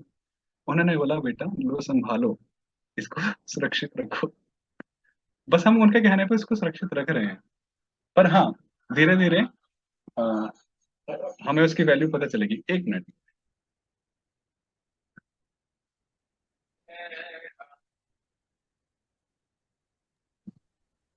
माता जी तुम्हारा बहुत बहुत धन्यवाद, ये सब कितना वही सब समझने को मिल रहा है। ऐसे एक्चुअली ये जब हम आचार्य को पढ़ते हैं ना, तो हमारे जो हृदय में भगवान के लिए जो प्रेम रहता है वो ना जागृत होता है। इसलिए मैंने परम सुंदर को बुलाया कि उसने वो बुक लिखी है, हम लोग पढ़ के भी नहीं समझ पाएंगे कि उसने कहाँ कहाँ क्या क्या रस शिरोमणि चढ़ा छिपा छिपा के रखा है। तो जब वो एक्सप्लेन करेगा, वो जब किसी डॉट्स को कहीं से कहीं लेके जाएंगे, तो हमें शायद वो भी रसास्वादन हो सके। तो शायद आप सबकी भी आत्माएं स्वनम हो रहा होगा। तो थैंक पता, यू परम मुझे सुंदर। बहुत यस अच्छा लग रहा है, कंटिन्यू। बहुत अच्छा लग रहा है माता जी। पर आपने भले मतलब समय हम लोग कम को दिया। याद ना रहे, बट यस हाँ हम चीजों को समझ पा रहे हैं कि कैसे भक्ति विनोद ठाकुर एक्सप्लेन कर रहे हैं फर्स्ट स्टैंजा में कि कितनी चीजें होती हैं भक्ति में। Hmm, thank you. Yes continue please. पर समय कम दिया हृदय में आपने। प्रकट होता है। हाँ, आप बता रहे हरि नाम संकीर्तन हमारे हृदय में प्रकट होता है। हाँ तो नाम प्रभु, प्रादुर्भावे सर्व इसलिए सर्वाण जैसे कि विद्या मलानी दूरी करोति, राइट। अविद्या मलानी दूरी होती, अविद्या रूपी जो अविद्या। मल है उसको दूर करते हैं। ओ। श्री कृष्ण नाम प्रभु, नाम प्रभु ये मेरे को बहुत अच्छा लगता है। आई थिंक सचिनंदन महाराज जी हाँ। इसको बहुत, इस शब्द को बहुत प्रयोग करते हैं, नाम प्रभु। तो मतलब बोलते और सुनते ही कैसी श्रद्धा आ जाती है, नाम प्रभु। हाँ, नाम प्रभु। कितना और कितना अच्छा सजीव लगता लगता है ना, सजीव। है। हाँ, चिंत सजीव तो कि नाम प्रभु नाम प्रकट प्रभु होते हैं। ऐसे जैसे हम लोग बोले हरि नाम, तो शायद हम लोग सोच सकते हैं उसको कि हम्म, निर्जीव मतलब निराकार सोच सकते हैं। लेकिन जब हम नाम प्रभु बोलते हैं तो नहीं, ये विग्रह है। मतलब एक विग्रह हरि है। नाम जो है विग्रह है। यस। तो एक बारी मैं गया था होली नेम रिट्रीट में सचिनंदन महाराज जी की, आई थिंक 2012-13 में। तो बता रहे थे कि अच्छा। भाई जब हम डीटी वर्शिप करते हैं, अर्चा विग्रह की पूजा करते हैं, तो हम कितने सतर्क होते हैं। बिल्कुल हम्म, शुद्धिकरण करके ओम पवित्र पवित्र सब कुछ करते हैं। तो हम बिल्कुल बारीकियों का ध्यान रखते हैं। कह रहे हैं नाम प्रभु और अर्चा विग्रह में कोई फर्क नहीं है। हम्म, तो जब हम नाम करते हैं, जब करते हैं संकीर्तन करते हैं, तो हमें उतना ही सतर्क होना चाहिए। तो वो मुझे बहुत अच्छी लगी थी बात, कि कितना प्रैक्टिकल है। कि हम अर्चा विग्रह में तो बहुत सावधान होते हैं सब कुछ, पर नाम प्रभु का जब करते हुए हम कभी कभी असावधान हो जाते हैं, तो हमें सावधान होना चाहिए। तो जब नाम प्रभु हमारे हृदय में प्रकट होते हैं, तो सर्वाणी अविद्या मलानी दूरी करोती। तो नाम प्रभु स्वयं, सचिनंदन महाराज बोलते हैं, Lord Krishna himself becomes a sweeper. वो स्वयं स्वीपर, स्वीपर झाड़ू जो मारते हैं, साफ सफाई करने वाले, वो स्वयं झाड़ूदार या वो मारने वाले बन जाते हैं। कितनी विनम्र स्थिति को अपनाते हैं। और जो गंद हमने इकट्ठा किया है, देखो जनरली क्या होता है, गंद मैंने इकट्ठा किया तो मैं साफ करूंगा। आपने इकट्ठा किया तो आप साफ करेंगे। सब अपनी गंदगी खुद साफ करते हैं ना। पर गंदगी हमने इकट्ठी की है, कितने जन्मों से इकट्ठी की है, और साफ कौन कर रहे हैं? कृष्ण। वो भी फ्री। जैसे नगर निगम वाले घूमते हैं, गाड़ी वाला आया घर से कचरा निकाल। you know?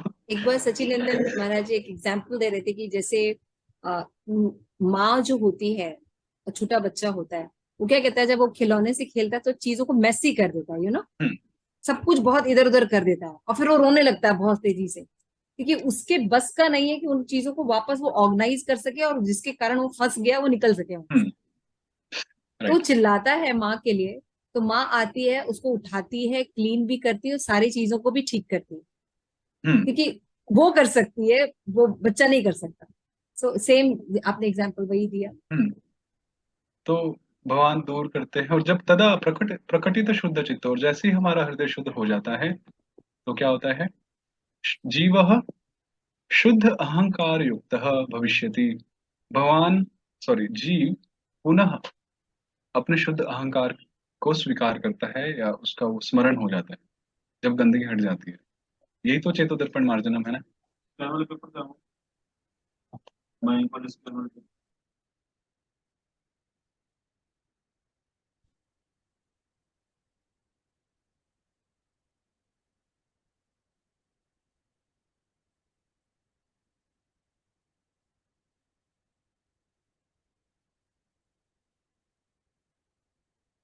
हरे कृष्णा, क्षमा कीजिएगा।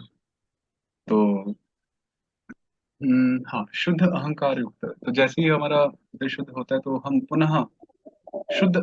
एक्चुअली जब शुरू में मैं इस कॉल में जुड़ा था, मिथ्या अहंकार जब शब्द सुना तो मुझे लगता था कि अहंकार होना ही नहीं चाहिए। आपको भी शायद से लगता होगा ऐसे कि अहंकार गलत चीज होती है। बाद में पता चला कि अहंकार तो हमारी वास्तविकता है, अगर, क्योंकि हम इंडिविजुअल है, हमारा एक अस्तित्व है। पर वो मिथ्या अहंकार नहीं होना चाहिए। मैं और मेरी, अहम और मम, ये भावना ठीक है जब हम इसको आत्मा से संबंधित रखते हैं, क्योंकि कृष्ण मेरे हैं बोलना उचित है, अनुचित नहीं है। मैं कृष्ण का हूँ, उचित है। पर जब हम शरीर पर हम और मम्मा को लगाते हैं तो वो गलत है। तो जब मुझे ये समझ में आया तो बड़ा अच्छा लगा कि हाँ, अहंकार गलत नहीं है, क्योंकि अहंकार को जनरली एक नेगेटिव उसमें लिया जाता है, अहंकार, अहंकार। और पर मेरे साथ एक्सेप्शन था। मैं जनरली लोगों को ये सुनती हूँ ये कहते हुए, आप लोग अब भी यही कह रहे हैं ना कि मिथ्या अहंकार हमारे हम्म, अंदर होता है। लेकिन मेरे अंदर पता नहीं बचपन से एक चीज थी, अहंकार होना चाहिए। But I have don't words, I don't know. लेकिन मैं उसको जस्टिफाई करती थी, बिना अहंकार के हम रह ही नहीं सकते। लेकिन I don't hmm, know about मिथ्या अहंकार, और शास्त्र नहीं पढ़े थे। जब मैंने ये शिल प्रोपा से सुना तो मेरा वो ज्ञान, कि क्यों वो मुझे ऐसा लगता था कि अहंकार होना चाहिए। मैं इस बात से कभी एग्री नहीं करती थी अहंकार नहीं होना चाहिए। आई डोंट नो, तो पता नहीं कैसे ये अज्ञात स्मृति आप कह सकते हैं, पिछला हो सकता है। ये मेरे अंदर ये बहुत अमेजिंग चीज है, जबकि मैं जनरली लोगों में देखती हूँ कि ये होता है कि हाँ हम्म, मेरा एक्सेप्ट करते हैं। लेकिन पता नहीं मेरे अंदर ऐसा नहीं था, मुझे लगता था अहंकार होना चाहिए। और ये बहुत छोटेपन से मेरे अंदर था। कोई बोलता था, हम कहते नहीं अहंकार होना चाहिए, हम्म, अहंकार होना चाहिए। वो राइट अहंकार हो, मैं ऐसे बोलती राइट अहंकार होना चाहिए, ऐसे बोलती थी। बस आई डोंट नो द शब्द है, तो शिव हम्म। प्रभुपाद ने मुझे शब्द दिए, मिथ्या अहंकार, है ना, सही अहंकार, तो शुद्ध अहंकार, ना मिथ्या एंड शुद्ध, राइट, शुभ मिथ्या और शुद्ध। मिथ्या एंड शुद्ध। Thank you. तो शुद्ध अहंकार युक्त होना चाहिए, और जब शुद्ध अहंकार हमें पुनः प्राप्त होता है या हम उसमें स्थित होते हैं तो स्वधर्म दर्शनम अपनी घटते। फिर हमें वास्तविकता में अपना जो स्वधर्म है उसका दर्शन हमें होता है। और वो स्वधर्म क्या है? भगवत दास्यमिति, कि हम भगवान के दास हैं, भगवान की दास्यता ही हमारा हमारा धर्म है, आत्मा का धर्म है, परम धर्म है। तो वो हमें ज्ञात होता है जब हम पुनः, हमारा मलिन मन शुद्ध हो जाता है, शुद्ध अहंकार से हम युक्त हो जाते हैं। जब बहिरंगा शक्ति का प्रभाव तीन गुणों, देखो बहिरंगा शक्ति का प्रभाव, अब ये भी एक अलग विषय है, अर्थात तीन गुणों का प्रभाव से हम परे होते हैं। जब हम वासुदेव अवस्था में पहुंचते हैं, जो चतुर्थ अवस्था है, तमोगुण, रजोगुण, सतोगुण और शुद्ध सत्व, जो वासुदेव अवस्था है, वहीं पर तो शुद्ध अहंकार प्राप्त होगा ना। इवन सतोगुण हाँ। में भी शुद्ध अहंकार प्राप्त नहीं होता है, उससे भी ऊपर ट्रांसेंडेंटल, दिव्य अवस्था। तो तब जाके हमें भगवत दास्यम, भगवान के हम दास हैं ऐसा अनुभव होता है। अभी हम सुन रहे हैं, बहुत अच्छी बात है, पर हमारा लक्ष्य तो प्रयोजन है ना, कि है उसका अनुभव हो, फर्स्ट हैंड एक्सपीरियंस हो। और वो ऐसे ही साधना करने से ही आता है। तो इस प्रकार से हम्म,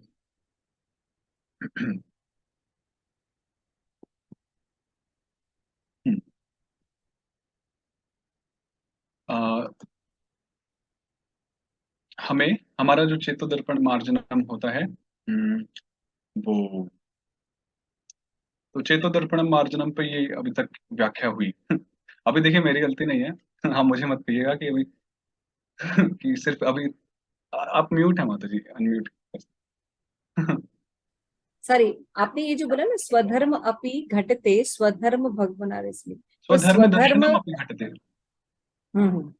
हाँ, फिर स्वधर्म है भगवत दास्यमिति, वो स्वधर्म क्या है, वो भगवत दास्य में, ऐसा अच्छा। हमें अनुभव होता है, ज्ञात होता है चेतोदर्पण मार्जनम होने पर। तो ये हरि नाम का सर्वप्रथम अ, लक्षण कह सकते हैं, परिणाम कह सकते हैं, कि हरि नाम जपने से जो एक सर्वप्रथम सिद्धि जो हमें प्राप्त होती है, लक्षण जो होता है, हमारी मलिनता दूर होती है और हम शुद्ध होते हैं। और शुद्ध होते होते हमें अपना स्वधर्म जान पड़ता है। That's number one.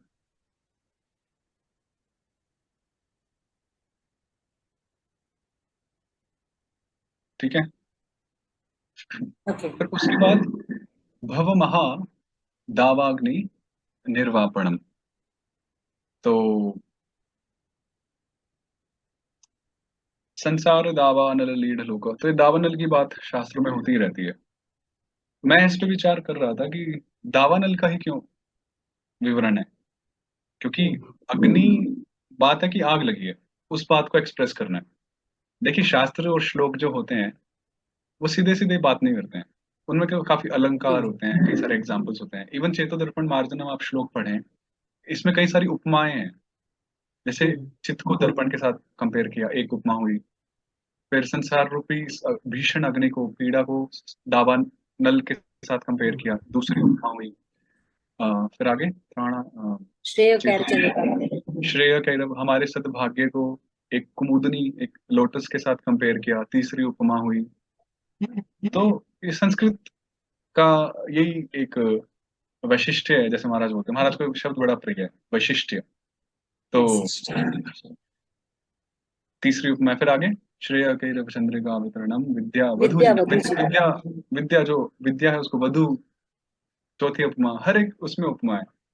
फिर आगे क्या है, विद्या वधु जीवनम, आनंदाबुधि वर्धनम। आनंद, अति आनंद, आनंद को अम्बुधि सागर अंबुधि से, अम्बुधि सागर। सागर से तुलना की, पांच, आनंदाम बुद्धि वर्धनम प्रतिपदम पूर्णामृता स्वादनम, ठीक है, सर्वात्म स्नपनम, ठीक है। तो मतलब पांच उपमाएं दी हैं एक ही श्लोक में।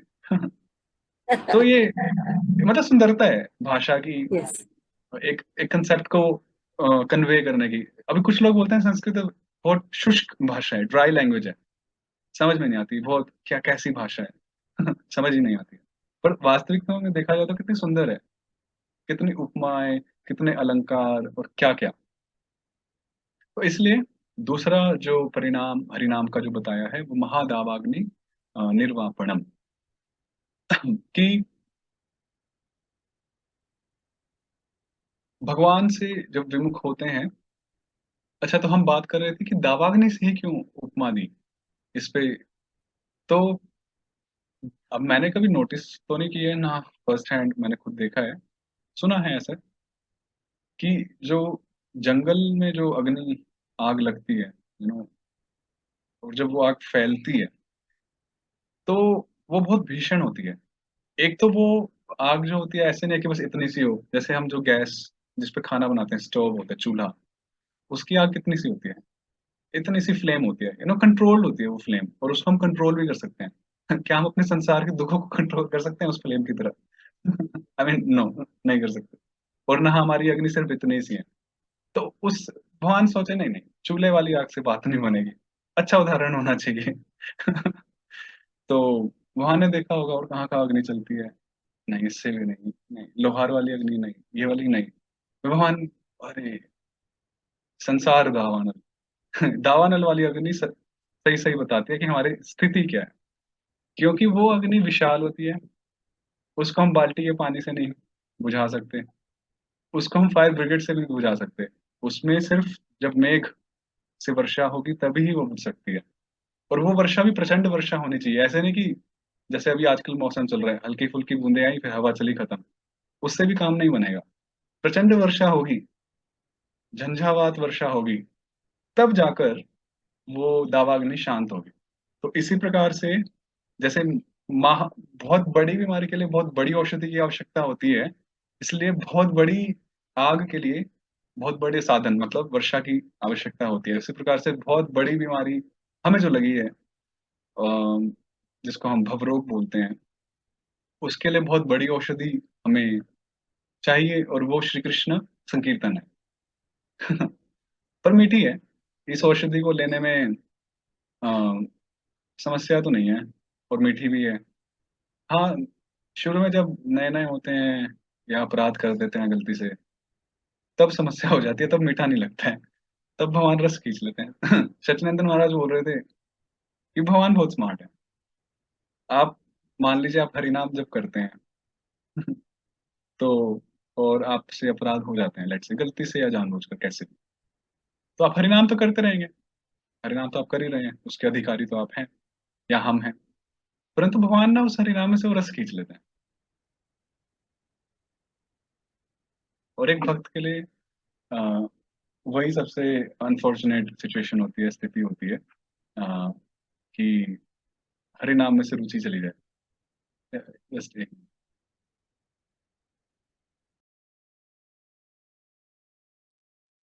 हरे कृष्णा। तो मुझे बड़ा, और ये हम सबका अनुभव भी है कि एक बार वो रुचि खींच ली जाती है तो सेम जप जो कल काफी अच्छा लग रहा था, परसों काफी अच्छा लग रहा था, तरसों काफी अच्छा लग रहा था, आज कुछ आनंद नहीं आ रहा, क्योंकि कहीं ना कुछ तो भूल कर दी। तो फिर भक्त उसमें एक्चुअली, और एक वास्तव में जो एक अच्छा साधक होगा वो उसमें तड़प जाएगा कि वो कहाँ गया वो टेस्ट। फिर वो सोचेगा कि मैंने कहाँ कहाँ पे क्या क्या किया, किस किस भक्त से मिला, वो पूरा एनालिसिस करेगा एक अच्छा साधक। फिर वो सोचेगा कि कहाँ गलती हो सकती है, कहाँ मेरी भूल हो सकती है। फिर वो प्रयास करेगा उसको ट्रेस करने का, भूल को, उसको सुधारने का। और उसको अगर नहीं समझ में आया तो वो भगवान से प्रार्थना करेगा, वैष्णव से विनती करेगा। तो और भक्तिनाथ ठाकुर वास्तव में लिखते हैं, आई थिंक आगे जाके लिखेंगे तृतीय चतुर्थ श्लोक में, कि यही विधि है। अपराध हो जाए तो इसका मतलब ये नहीं है कि हम छोड़ दें हरि नाम, और कोई विधि नहीं है। ऐसा तो है नहीं कि हमने अपराध किया, नामापराध किया, अभी हम नामापराध का पश्चाताप करने के लिए कोई और विधि अपनाए, ऐसा कुछ विधि है? नामापराध हुआ तो विधि भी नाम ही है, और कोई अटोनमेंट के लिए, पश्चाताप के लिए और कोई विधि नहीं है, और कोई मार्ग नहीं है। इसी से ही होगा, पर हमारा भाव जो है, जो मेंटेलिटी है, जो एटीट्यूड है, वो ऐसा हो जाता है जो एक अच्छे साधक का है, जैसा आचार्य बताते हैं। तो उस चीज से एक अच्छे साधक को हमेशा डर लगता है कि वो रुचि ना चली जाए, तो बड़ा दुख होता है। वो एक्चुअली आई थिंक वो दावाग्नि से भी बड़ा दुख होगा वो एक भक्त के लिए। दावाग्नि तो फिर इतनी सी लगेगी। क्योंकि हरिनाम में रुचि चली जाए। भक्त तो वैसे कहते हैं दे लो जितनी पीड़ा देनी हो। क्योंकि हरिनाम का जब जब तक सुख आता है कोई चिंता नहीं है, नो वरी। पर जब हरिनाम की ही चिंता, रुचि चली गई, फिर तो इसलिए दावाग्नि से भी बड़ा। हम्म, राधा गोविंद महाराज जी बोलते हैं, परम पूज्य राधा गोविंद महाराज जी की सबसे बड़ी दुख की स्थिति अगर जीवन में है, तो वो ये है कि हम कृष्ण भावना मृत से च्युत हो गए, हम भगवान, हम कृष्ण भावना भावित नहीं हो पाए। तो वो सबसे बड़ा दुख है, अगर कोई दुख है तो इस जीवन में। तो मुझे बड़ा स्ट्राइक किया वो, जो महाराज जी से सुना, कि हम भगवान की चेतना में नहीं हो पाए जितने भी समय। वो अवस्था सबसे दुख की अवस्था है। बाकी दुख की अवस्थाएं तो क्षणिक हैं, वो वास्तव में दुख नहीं है, वो दुख नहीं है। वास्तव में दुख यही है कि हम जब जब भगवान को भूल गए, तो सबसे बड़ी दुख की अवस्था वो हमारा, वही हमारा वास्तविक पतन है। बाकी सफेद लाल वस्त्र, पीले वस्त्र, ये सब तो बाह्य हैं। कृष्ण को भूल गए, बस पतन हुआ वास्तविकता में, शास्त्रों के अनुसार। तो इसलिए लगे हुए हैं हम भी, घन तरल अवस्था में चल रहे हैं। तो हमें तो मजा भी आ जाता है, हम भगवान को भूल जाते हैं तो कहीं और निमग्न हो जाते हैं। ये भी दुख की बात है। हमें मजा क्यों आ रहा है, पर हमें पता है मजा नहीं आना चाहिए, फिर भी मजा आता है, होता है ऐसे। भौतिक विषयों में संलग्न होने से आनंद नहीं आना चाहिए, हमें पता है, सुना है हमने। पर जब हमें लगता है तो थोड़ा बहुत तो आ ही जाता है, ज्यादा भी आ जाता है। तो वो बड़ी विकट स्थिति हो जाती है भक्त के लिए, कि आनंद आना तो नहीं चाहिए था, पर मुझे तो आ गया। तो इसका मतलब क्या हुआ? रुचि नहीं हुई। पर ठीक है, धीरे धीरे अभ्यास करते करते हम आगे बढ़ते हैं। हम्म, माता जी, ये श्लोक काफी विस्तारित है, क्योंकि टीका काफी विस्तारित है। आ, तो मैंने फिर भी प्रयास किया, आपने देखा, कट शॉर्ट करने का। आप अनम्यूट कर लीजिए माता जी। जरूर। इसका लास्ट में आ जाइए ना, तो बस एक ही पेज रह गया है, ये स्वधर्म नहीं के बाद वाला। हाँ, ये लास्ट पेज ही रह गया है, इसको नहीं, इसके बाद कंप्लीट काफी है कर दो। माता जी। अच्छा। हाँ, काफी है इसमें, अभी तो सिर्फ भक्तिनाथ ठाकुर की टीका ही काफी है। Okay okay. तो आप मुझे एक्चुअली 5 सेशन दे दीजिए, लाइक अगर हम जब पूरा कर ही रहे हैं तो। क्योंकि ओके, बाकी जो आप श्लोक है करो, ना। मुझे कोई चिंता नहीं है, मुझे कोई चिंता नहीं, मैं बस सोच रही थी कि हम लोग भूल ना जाए। एक लिंक में हम जब चलते रहते हैं, क्योंकि नहीं, एक हफ्ते का गैप लिंक होता है। तो लिंक तो रहेगा ही, उसमें तो कोई समस्या नहीं है। पर ओके। मेरे लिए ना जस्टिस कर पाना, अभी आप भी देख ही रहे हैं। हम देखो, हम व्यर्थ की बात, हम इधर उधर तो जान रहे हैं, हम ट्रैक पर ही हैं। कुछ नहीं। तो यस यस। और हम टॉपिक पर ही चल रहे हैं। तो वो जस्टिस कर पाना ना थोड़ा मुश्किल हो जाता है, जैसे मैंने सबसे पहले लास्ट मंडे को भी कोई कहा बात था। नहीं, कोई बात नहीं। तो आज तो हम यहाँ तक कर लेते हैं, आपका कहने का मतलब फिर हम यहाँ से कंटिन्यू करें, आप ये बोल रहे हैं? यहाँ से हम नेक्स्ट टाइम कर सकते नेक्स्ट हैं, टाइम और कंटिन्यू। नेक्स्ट क्लास में नहीं, आप श्लोक चिंता मत हम कीजिए, हम लोग 7 सेक्शन भी ले लेंगे, कोई दिक्कत नहीं है। हाँ धीरे तो धीरे सुनेंगे तो अच्छा है हमारे लिए, क्योंकि वो ना जल्दी जल्दी क्लासेस होती है, हमें भी कुछ समझ में नहीं आती है। तो क्षमा कीजिएगा उस चीज के लिए। वो फिर क्षमा उसको नहीं, मतलब हम खुद चाहते थे कि इसको ठीक से पढ़े, मुझे ये नहीं पता कि हमारे बाकी सखी सहेलियों को क्या लग रहा है, मुझे नहीं नहीं मारेंगी माता कि जी, पता हमें तो नहीं। बहुत अच्छा लग रहा है, माता जी बहुत अच्छा लग रहा है, कितने भी सेक्शन हो हमें तो कोई वो नहीं है, अच्छा वो, लग वही मैं, बस ये परम सुंदर खाली होना चाहिए। रहा है। तो थैंक, तो आज आपने ये जो यहाँ पे कंप्लीट किया ना, भवेदिति भाव हाँ संसार हाँ। प्रवृत्तिश्च जी माता जी। तत्प्रवृत्तो संसार प्रवृत्ति, यहाँ से पढ़ना है। हाँ। ठीक है। ठीक है माता जी। तो आई मीन, मैं हमेशा मैं सोच के आया था कि प्रथम श्लोक करेंगे पूरा। पर अभी भक्तन ठाकुर जी ने, फिर मैं मेन जैसे उन्होंने जो इंट्रोडक्शन लिया उसको मैं अगर कवर नहीं करूँ, फिर वो जस्टिस नहीं हो पाएगी ना, क्योंकि हम उसी को तो पढ़ने के लिए बैठे हैं। तो नहीं नहीं, आपका बहुत बहुत धन्यवाद। और सबसे बड़ी आपका ये नेचर है, इसी की वजह से हम आपको पकड़ते हैं कि आप उसको, अपने जो कृत्य है उनको, क्या बोलते हैं उसको, जस्टिफाई करते हैं, क्या बोलते हैं उसको हिंदी में, तो हाँ, जरूर करने की आप कोशिश करते हैं, ये नहीं कि हाँ बस कह दिया कर दिया, ऐसा नहीं है। और दूसरी चीज ये कि हमारे पास कोई दूसरा माध्यम भी नहीं है, हम लोग वो बेसहारा लोगों में से हैं, अबलाओं में से, जिन्हें कोई पढ़ाएगा सेम नहीं। है। और मैं ये बुक शायद ही संस्कृत में समझ पाऊं, क्योंकि हिंदी में लिखी है, लेकिन वो बात नहीं आ पाती है, जब तक आप उसको समझा रहे हो तो सब चीज बिल्कुल क्लियर हो रही है, समझ रहे हैं? तो मैंने इसको बड़े मुश्किल से 3 श्लोकाज इसके कंप्लीट किए थे, जब ये बुक ली थी मैंने। 3 श्लोका पढ़ने के बाद मैंने उसको ऐसे बंद कर दिया था। और फिर उसके बाद कहा था ये मैं नहीं पढ़ सकती, ये जब तक परम सुंदर नहीं होगा तब तक मैं नहीं पढ़ सकती, क्योंकि इसमें से ना मुझे, जैसे वो आप बोले थे ना, रस नहीं मिल रहा था, अपने आप पढ़ने से वो रस नहीं मिलता है। तो जब आप इसको समझा रहे हैं तो हमें समझ में आ रही है चीजें। और भक्ति विनोद ठाकुर की भी पूरी बात तो आपकी उतनी नहीं समझ पा रहे हैं हम लोग, लेकिन फिर भी जो भी समझ में आ रहा है हम उसको जरूर ग्राह्य करने की कोशिश करते हैं। सो आप लोग बताइए, आप लोग को सेशन कैसा लग रहा है, बाकी लोग माता जी कंटिन्यू मुझे तो करना बहुत चाहेंगे? अच्छा लग रहा है, हाँ माता जी बहुत अच्छा क्योंकि लग रहा हम है लोग से भक्ति। संस्कृत नहीं पढ़ पाएंगे, राइट? हम लोग फिर ये सब संस्कृत कोई पढ़ाएगा भी नहीं, और बुक ऐसे ही रखी रह जाएगी। तो एटलीस्ट एक बार जो ये इतनी सुंदर बुक इन्होंने लिखी है और ये समय दे दें, तो एक बार कम से कम ये रिकॉर्डिंग रहेगी हमारे पास परम सुंदर प्रभु जी की। आज प्रभु जी नहीं आए। आज प्रभु जी गए हुए हैं बाहर। कह रहे मेरी रिकॉर्डिंग रख देना। सारे लोगों का नोट्स आ गया, नहीं जो लोग नहीं रिश्ता, आ मैं रहे हैं हूँ छह। प्रभु जी, मैं हूँ, हरे अच्छा कृष्ण है। धन्यवाद। आपका अच्छा, अस्तित्व है। प्रभु जी कह रहे मैं आपका हूँ। अस्तित्व है। अच्छा। निराकार रूप हूँ ऐसे प्रभु। बहुत 3-4 तो मेरे पास मैसेज आ गए, प्लीज रिकॉर्डिंग कर लीजिएगा। तो प्रेम मंजरी ने रिकॉर्डिंग कर ली, रिकॉर्डिंग बंद कर सकते हैं। Thank you so